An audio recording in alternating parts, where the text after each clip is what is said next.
Mann greeted guests via video at a retrospective screening of Heat, saying he'd tested positive for COVID so had to stay away.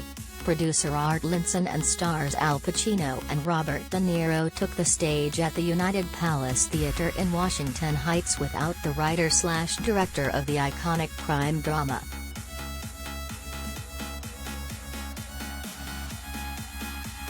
But not without a few words. "I'm incredibly disappointed not to be with all of you this evening," Mann said in a recorded message.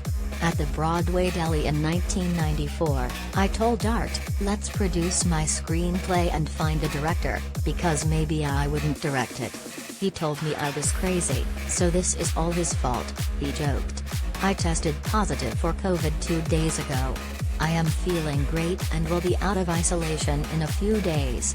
I was so anticipating sitting with good friends, family and fans of the film to experience watching the 4K Ultra High Def restoration of Heat."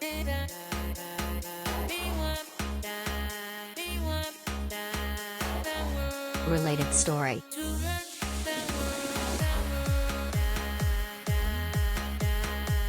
Al Pacino on almost getting booted from The Godfather and the odd moment he realized it would be a great film, Tribeca Festival.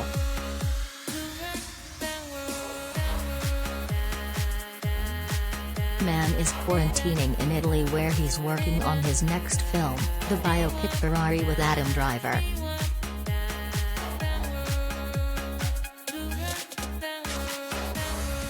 Making an appearance in NYC, however, were early copies of Heat 2, the novel Mann wrote with Edgar-winning scribe Meg Gardner that's coming out in August.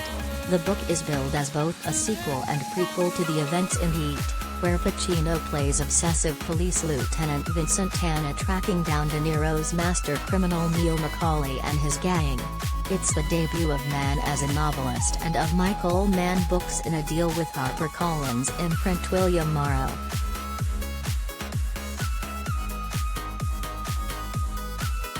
"It's been my intention for a long time to do the further stories of Heat," Mann told Deadline in a story early this year. "There was always a rich history or backstory about the events in these people's lives before 1995 and Heat and projection of where their lives would take them after."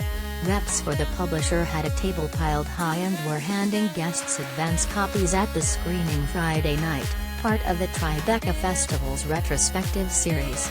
De Niro is Tribeca's co-founder with Jane Rosenthal.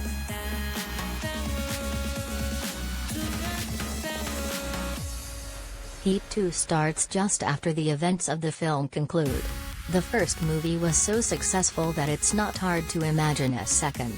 Asked whom among younger thesps he'd cast in his role of Vincent Hanna, he quickly said, "Timothée Chalamet. He's a wonderful actor."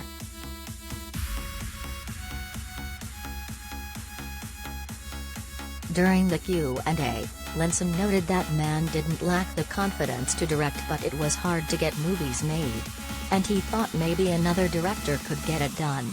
"But he got these two geniuses," he said, gesturing to Pacino and De Niro, "and the rest is history." The screenplay, if you read it, it kind of sounds like Bob and sounds like Hal. It was almost designed for actors of this extraordinary level to do, and they lifted the whole thing up.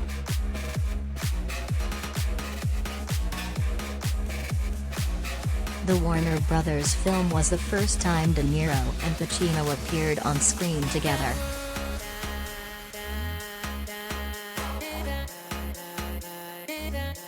Linson said Mann fought triskily to stick to his vision of gritty realism. Michael endured a lot of anger from studio executives because of how dedicated he was to getting it right. "You're not welcome after that unless a movie works," and that one did.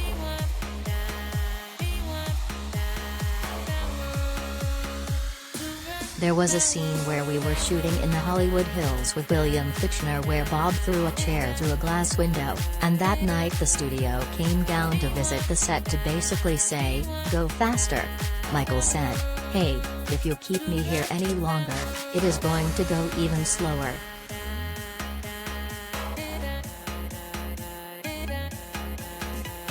The film also featured Val Kilmer, Natalie Portman, Danny Trejo, Ashley Judd, John Voight, Tom Sizemore, Diane Venora, and Amy Brenneman.